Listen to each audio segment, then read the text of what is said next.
Bulog Sumsel Bubble memproyeksikan kenaikan serapan gabah pada tahun 2026. Proyeksi ini disusun berdasarkan evaluasi capaian penyerapan sepanjang tahun lalu sebagai upaya menjaga pasokan dan ketahanan pangan di daerah.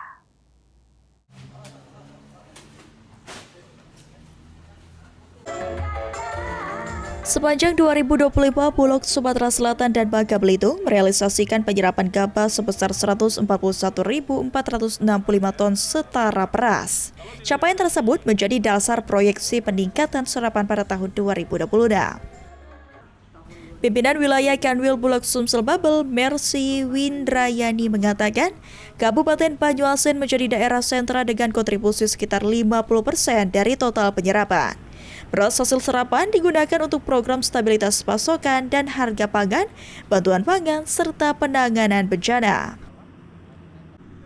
Pada 2026, Bulog Sumsel Bubble menargetkan penyerapan gabah sebesar 172.682 ton setara beras.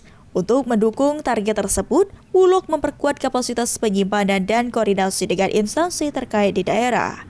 Hingga akhir Januari, realisasi penyerapan tahun berjalan tercatat mencapai 4.174 ton setara beras. Karena ini kan kita pernah 2025 sudah belajar ya, bahwa ini kemarin sudah banyak sekali pengalaman di 2025, jadi 2026 kita banyak yang harus kita perbaiki. Tetapi yang pasti kami 2026 kemarin kan ada beberapa yang kita berkoordinasi lah dengan Dinas Pertanian, dengan PPL-nya atau dengan Gapoktan, dengan Poktan, dengan pihak-pihak yang terkait yang berhubungan dengan penyerapan ini. Hafid Zainul, PAL TV.